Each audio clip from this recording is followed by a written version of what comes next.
Hi friends, welcome to my YouTube channel. I am your host Indrani.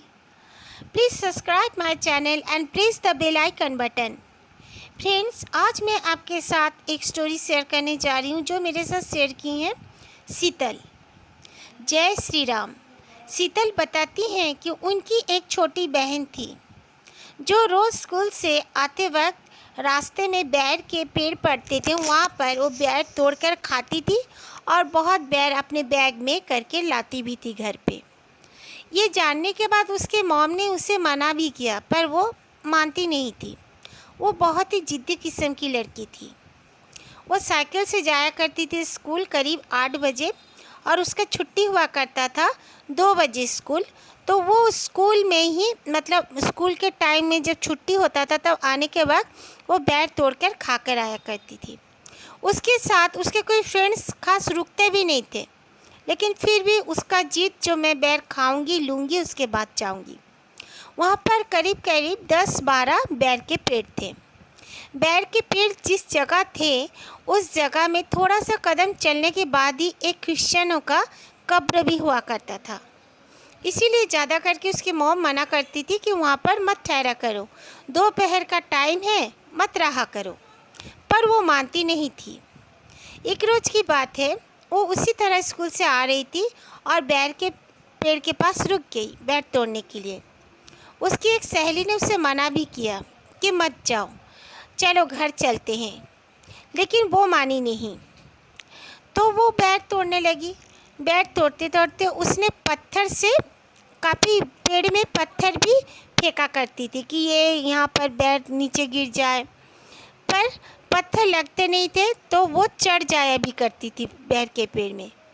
एक बार इसी तरह वो बैर के पेड़ में चढ़ गई। उसकी सहेली उसके लिए रुकी भी थी, बट उसने जब देखा कि वो पेड़ से उतर नहीं रही है, वो बहुत नाराज़ हो गई और उसके नाम लेकर उसे बुलाने लगी। बट उसने कोई आवाज़ नहीं दिया और ना ही उसे रुकने के लिए कहा। तो उसकी फ्रेंड जब सामने आने लगी, पेड़ के सामने आकर देखती है कि उसकी जो दोस्त है शीतल की सिस्टर, वो किस तरह उल्टा टाइप का पेड़ में चढ़ी थी वो ठीक ठाक, लेकिन उसके पैर जैसे किसी ने पकड़ रखा हो और उसका सर नीचे तरफ करके उसे झुला रहा हो। ये देखकर उसकी सहेली बहुत ज़ोर से डर गई और बहुत ज़ोर से चीखी। चीखने पर उसे किसी ने जैसे नीचे फेंक दिया। वो सर के बल आके नीचे गिरी। ये देखकर उसकी सहेली बहुत ज़ोर ज़ोर से चीख रही थी, उसका नाम ले रही थी।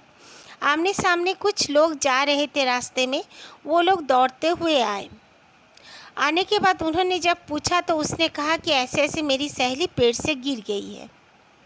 तो उन लोगों ने उसको हॉस्पिटल लेकर गए और उसकी सहेली उसके घर में जाके बोल भी दिए कि आपकी बेटी यहाँ हॉस्पिटल में है, ऐसा ऐसा उसके साथ हुआ था। तो उसके मॉम डैड तो बहुत डर गए और दौड़ के हॉस्पिटल चले गए उसे देखने के लिए। वो तब तक होश में नहीं आई थी। डॉक्टर ने उसका सारा चेकअप वेकअप करके शाम तक कहा कि कल सुबह ही हम कुछ बोल सकते हैं, अभी लड़की होश में नहीं आई है, टेस्ट रिपोर्ट वगैरह भी आने दीजिए। फिर रात को उसकी मॉम तो रोने लगी, काफ़ी रो रही थी। फिर उसके पापा उसके मॉम को संभाल रहे थे, पर उसकी मॉम तो मानने का नाम ही नहीं ले रही थी। उसके बाद देखते देखते 2 बजे के करीब वो होश में आ गई। होश में आने के बाद उसकी मम्मी उसे बोलने लगी कि तुम क्यों ऐसे करती हो, मैं तुम्हें कितना बार मना की हूँ, बट तुम मानती नहीं हो। पर वो कुछ नहीं बोली, अपने मम्मी को भी नहीं बोली, पापा से भी कुछ नहीं बोली। बस वो बड़े बड़े आंखें करके अपने मॉम डैड को देखने लगी। ये देखकर उसकी मॉम और रोने लगी। फिर डॉक्टर आए। आने के बाद डॉक्टर ने कहा कि ये सेंस में तो आ गई है, बट इसका सर शायद कुछ काम नहीं कर रहा है, देखते हैं, रुकिए, टेस्ट रिपोर्ट तो आने दीजिए। उसके बाद मॉर्निंग में रिपोर्ट भी आ गया। आने के बाद डॉक्टर्स ने कहा कि नहीं, इसका सर में कोई प्रॉब्लम नहीं है, रिपोर्ट बिल्कुल क्लियर है, इसका ऐसे ब्लड में ये में कहीं कुछ प्रॉब्लम नहीं है। ये ज़रूर डर गई होगी, पेड़ से गिरने की वजह से, इसीलिए बेहोश हो गई थी और उसकी हालत ऐसी हो पड़ी है। तो उसकी मॉम ने कहा कि ऐसे कैसे हो सकता है, अगर उसका कोई प्रॉब्लम नहीं है तो वो होश में आने के बाद भी क्यों बात नहीं कर रही है। तो डॉक्टर्स ने कहा कि रुकिए रुकिए, ठीक हो जाएगी, चिंता मत कीजिए, उसका कोई ऐसे इंटरनल प्रॉब्लम्स है ही नहीं। उसके बाद 2 से 3 दिन गया, वो हॉस्पिटल में ही रही। अचानक से एक शाम को वो अकेले ही अपनी बेड पे सोई हुई थी। आसपास में और 2 पेशेंट भी थे उसके पास, वो लोग भी अपने अपने बेड में ही थे। उसके मॉम और डैड बाहर गए हुए थे थोड़ा सा कुछ लेने के लिए। वो ज़ोर ज़ोर से चीखने लगी और चीख चीख कर खराब खराब गालियाँ भी दे रही थी और बोल रही थी मार डालूँगी, इस लड़की को मार डालूँगी, कह के बहुत गालियाँ भी बक रही थी। तब डॉक्टर्स और नर्स भी दौड़ के आए, बोले कि ये किसकी बेटी है, इसके मॉम डैड कहाँ गए। फिर उसके मॉम डैड जल्दी से आ गए जब, तब उन्होंने कहा कि आपकी बेटी इस तरह चीख रही है। लेकिन उसका चीखने का जो आवाज़ था, वो आवाज़ उनकी बेटी का नहीं था, बल्कि और किसी का था। उसकी मम्मी बहुत ज़ोर से डर गई और डरने के बाद उसकी मम्मी ने कहा कि डॉक्टर्स बता रहे हैं कि कुछ प्रॉब्लम नहीं है, मुझे लगता है इसके साथ और ही कुछ हुआ है, हमारी बेटी को चलो हम घर में ले जाते हैं। इसके पापा ने कहा इस तरह कर रही है, हम घर में कैसे ले जा सकते हैं। डॉक्टर्स ने कह दिया कि ये शायद पागल, मतलब थोड़ी सी पागल हो गई है सर में चोट लगने की वजह से, लेकिन इंटरनल प्रॉब्लम कुछ भी इसका नहीं दिख रहा है एमआरआई रिपोर्ट में भी। तो उसकी मम्मी ने मॉर्निंग में उसको डिस्चार्ज करा के घर में लेके आ गई। आने के बाद वो ना खाना खाती, ना पीती, ना किसी से बात करती। कोई उसको अगर कुछ कहने जाते तो वो बहुत ज़ोर ज़ोर से चीखने लगती और उन्हें गालियाँ देने लगती और बोलती मैं इस लड़की को मार डालूँगी। पर यही हादसा जब रोज़ रोज़ होता रहा, ये लोग का पानी मतलब सर से पानी ऊपर उठ गया। जब से उसने देखा तो उसके माँ ने कहा कि कुछ करो, नहीं तो हमारी बेटी का जान जा भी सकता है। उनके पड़ोस में एक बिंदा मौसी रहती थी। बिंदा मौसी बहुत ही पूजा पाठ करने वाली थी। वो आई, आने के बाद वो कहीं बाहर गई हुई थी। वो जिस दिन सुबह आई तुरंत उनके घर में आ गई। ऐसे ऐसे सुनने के बाद आकर जब उसने उस लड़की को देखा तो वो लड़की ज़ोर ज़ोर से चीखने लगी और बोली बुढ़िया तू बाहर जा, अगर तू मेरे पास आने की कोशिश भी करेगी तो मैं तुझे मार डालूँगी। तो बिंदा मौसी समझ गई कि इसका कोई प्रॉब्लम है, ऊपर भी हवा लग चुका है इस लड़की को, इसीलिए वो इस तरह कर रही है। बिंदा मौसी ने उसके मम्मी पापा को ढांढस दिया कि चिंता मत करो, मैं ऐसे एक तांत्रिक को जानती हूँ जो आकर इसे ठीक कर देंगे। तो शाम के समय ही उसके पापा बिंदा मौसी के साथ चले गए और उस तांत्रिक के साथ घर लौट आए। घर लौट आने के बाद वो तांत्रिक जब कदम भी नहीं रखा था घर में, तो वो शीतल की जो सिस्टर थी ज़ोर ज़ोर से चिल्लाने लगी। शीतल बताती है वो अपना पलंग को भी एक हाथ से उठा के पटक दी। ये सब देखकर, भयावह कांड देखकर शीतल की मम्मी बहुत डर गई। उसके बाद उसके पापा, बिंदा मौसी और तांत्रिक जब घर में आए, वो तांत्रिक उसके साथ कुछ पानी फेंकने लगे, उसके ऊपर में छिड़कने लगे और विभूति भी छिड़कने लगे और बोलने लगे बता तू कौन है। वो बोलने लगी मैं नहीं बताऊंगी, तू चले जा वरना मैं तुझे मार डालूंगी। लेकिन वो तांत्रिक भी कहाँ मानने वाला था। वो ज़ोर ज़ोर से उसको एक लकड़ी से मारने लगा। तब उसके मॉम डैड बहुत चिल्लाने लगे, रोने लगे कि इस तरह हमारी बेटी को मत मारो।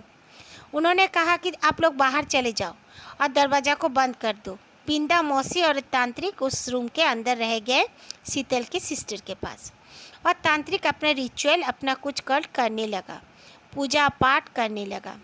उसके बाद शीतल की मम्मी बोली कि मैं कुछ नहीं बोलूँगी, मुझे अंदर ले लो, मैं अपना बेटी को देखना चाहती हूँ। तब उन्हें भी अंदर ले लिया गया। तो उनकी जो शीतल बताती है, उनके मम्मी ने जो कहा उसका आवाज़ इतना ज़ोर से हो रहा था कि वहाँ पे ठहरना मुश्किल हो गया था, नामुमकिन। शीतल और उसके पापा भी उसका आवाज़ बाकायदा सुन पा रहे थे आसानी से, वो लोग क्योंकि दरवाजे के बाहर ही खड़े थे। फिर वो तांत्रिक ने कहा कि आपके घर के पीछे में एक मिट्टी लेकर आओ पीछे से। फिर उसके पापा ने मिट्टी लेकर आया। वो मिट्टी में कुछ पड़ के हिसार जैसे गोलाई कुछ बना डाले। बनाने के बाद उन्होंने कहा उसके मम्मी पापा शीतल और बिंदा मौसी को कि आप लोग यहाँ पर बैठ जाओ, अगर जो भी है इसके अंदर में वो निकलेगी तो आप लोग पे भी हमला कर सकती है। ये सुनने के बाद वो लोग अंदर बैठ गए। फिर वो लड़की के ऊपर में बाकायदा उस जो भी चीज़ था उसको हाजिर किया गया। फिर वो तांत्रिक पूछे कि तू कौन है, तो वो बोली मैं पेड़ में रहती हूँ, अपने 2 बच्चों के साथ मैं पेड़ में रहती हूँ, और ये लड़की ने पत्थर मार के मेरा जो बेटा है, मेरे बेटे को इसने जख्मी कर दिया है, इसीलिए मैं इसका जान नहीं छोड़ूंगी, मैं इसे मार कर ही रहूँगी। मैं तो इसे मार भी देती, लेकिन फिर मुझे लगा कि मैं उसको थोड़ा परेशान करूं, थोड़ा सा सताऊं, उसके बाद इसका जान लूँगी। तो तांत्रिक ने कहा नहीं, मैं आ गया हूं तो इसका जान नहीं ले सकती, इसीलिए मैं कहता हूं कि तू चुपचाप यहाँ से चली जा, क्योंकि तेरा बेटा को तो मारा तो नहीं है तेरा बेटा, फिर तू इसको क्यों मारेगी। तो बोले नहीं, मेरा बेटा बहुत जख्मी है, मेरा बेटा तड़प रहा था। तो बोला कुछ नहीं हुआ है ना तेरा बेटा को, तेरा बेटा ठीक हो गया ना, तू भी इसको बहुत तड़पा डाली, बहुत कष्ट दे डाली, कितना दिन से ये बच्ची भुगत रही है, अब तू उसको छोड़ दे। तो वो जाने के लिए, मानने के लिए तैयार ही नहीं थी। वो एक बहुत ही खतरनाक चुड़ैल थी जो उस पेड़ में बहुत ही साल से रह रही थी।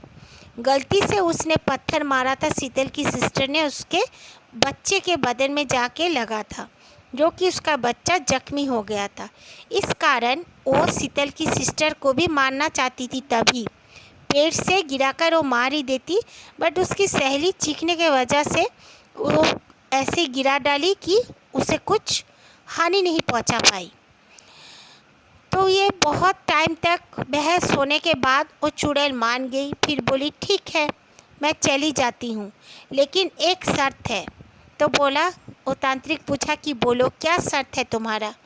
बोली कि ये लड़की फिर कभी उस रास्ते में मुझे नहीं दिखनी चाहिए, मैं जहाँ रहती थी मैं वहीं जा रही हूँ, मैं ना किसी को कभी हानि पहुँचाती हूँ, ना ही किसी का नुकसान करती हूँ, और ना ही किसी के घर के अंदर जाती हूँ। ये लड़की ही मेरे घर में जाकर मुझे परेशान की है, इसीलिए मैंने इसे परेशान कर दिया। तो तांत्रिक ने कहा कि माफ़ कर दे इसे एक बार, ये दोबारा उस रास्ते से ना जाएगी ना आएगी। तो फिर वो चुड़ैल उसके शरीर से चली गई। उसके बाद शीतल की सिस्टर अचानक से बेहोश हो गई। बेहोश होने के बाद वो होश आने का नाम भी नहीं ले रही थी, यहाँ तक कि उसका हार्ट बीटिंग भी बंद हो चुका था, उसका नब्ज़ भी नहीं चल रहे थे। उसके मम्मी पापा और शीतल सब कोई रोना पीटना चालू कर दिए थे कि चुड़ैल जाते जाते उसकी बेटी को भी ले गई। बट फिर आधा घंटा हो जाने के बाद उसका अचानक से उसने बहुत ज़ोर से सांस लिया, लेकर उठ के बैठ गई, और फिर बैठ के इधर उधर देखकर बोलने लगी कि मुझे क्या हुआ है, मुझे क्या हुआ था।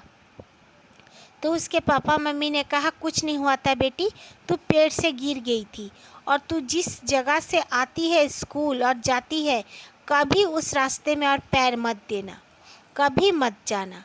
आज तक शीतल बताती है कि उनकी सिस्टर काफ़ी बड़ी हो चुकी है, लेकिन वो कभी उस रास्ते से नहीं जाती और आती भी नहीं। वो क्या, उसके फैमिली मेम्बर्स कोई भी उस रास्ते से और जाना आना नहीं करते, वो लोग उस रास्ते से जाने आने के लिए भी डरते हैं। Okay, thank you friends. अगर मेरी ये स्टोरी आपको अच्छी लगे तो प्लीज़ लाइक कर देना और अपनी फीडबैक मुझे ज़रूर देना। जय श्री राम।